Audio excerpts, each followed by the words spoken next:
ডাকসু নির্বাচনে আমাদের ছাত্র শিবির মনোনীত প্রাণের আর হচ্ছে ছাত্রদল মনোনীত প্রাণের রাকিব ভাই আর হচ্ছে আমাদের রিয়াজুল ভাইয়ের মধ্যে অনেক হাড্ডাহাড্ডি লড়াই হচ্ছে।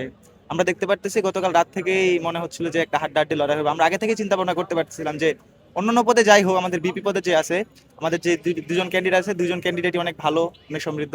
তাদের মধ্যে একটা হাড্ডাহাড্ডি লড়াই হবে এবং আমরা এটা দেখতে পারতে এখনই হচ্ছে দেখছি।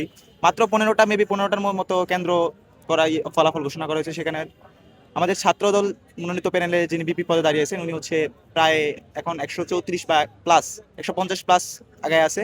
আমার মনে হয় লাস্ট পর্যন্ত দেখা যাক, যেই জিতুক, আমাদের দুজনই ভালো, দুজনই বিপি হওয়ার যোগ্য, যেই জিতুক। বাট বাট এটা ব্যবধানটা বেশি হবে না, যেহেতু আরো অনেক কেন্দ্র বাকি আছে, সেহেতু বলা যায় যে এখানে আরো অনেক হাড্ডাহাড্ডি লড়াই হবে, লাইক 2022 বিশ্বকাপের মতো। এখানে আমাদের মানে আমাদের খুবই একটা টান টান উত্তেজনাপূর্ণ একটা অবস্থা সিচুয়েশনে আমরা বসে আছি।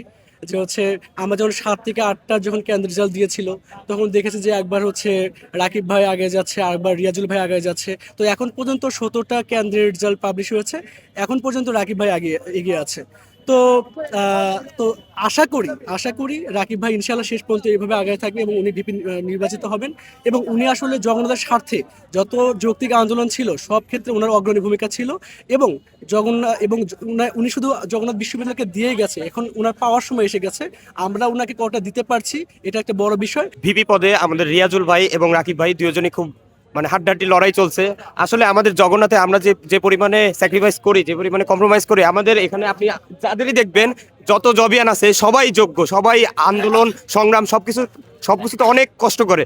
এক্ষেত্রে রিয়াজুল ভাই, রাকিব ভাই তারা অনেক আগে থেকে কাজ করে যাচ্ছে। বিশেষ করে আমাদের রাকিব ভাই, তাকে আমরা 6-7 বছর ধরে দেখতেছি জগন্নাথের জন্য আজীবন সে সংগ্রাম করে গেছে।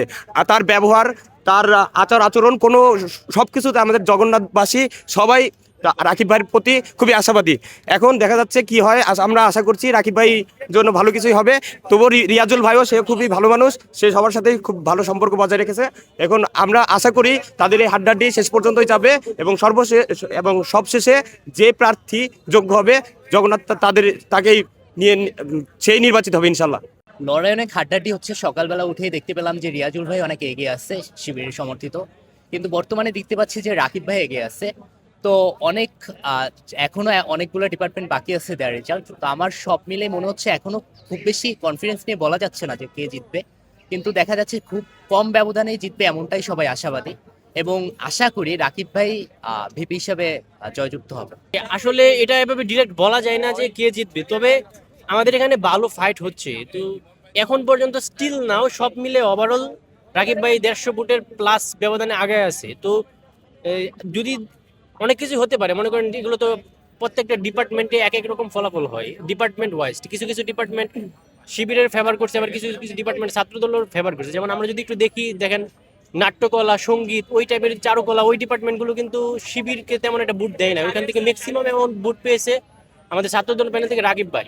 কিন্তু আবার ইসলামিক স্টাডিজ, ইসলামিক হিস্টোরি, ওই যে ডিপার্টমেন্টগুলো আছে ওইখান থেকে কিন্তু আবার শিবির একটু এগিয়ে যাবে। তো এই মোটামুটি ভালো ফাইট হচ্ছে। আমার মনে হয় এই পর্যন্ত যে ইউনিভার্সিটি নির্বাচনগুলো হয়েছে কোথাও এরকম ফাইট দেখি নাই। এখন এই দুইজনের মধ্যে যে ফাইট হচ্ছে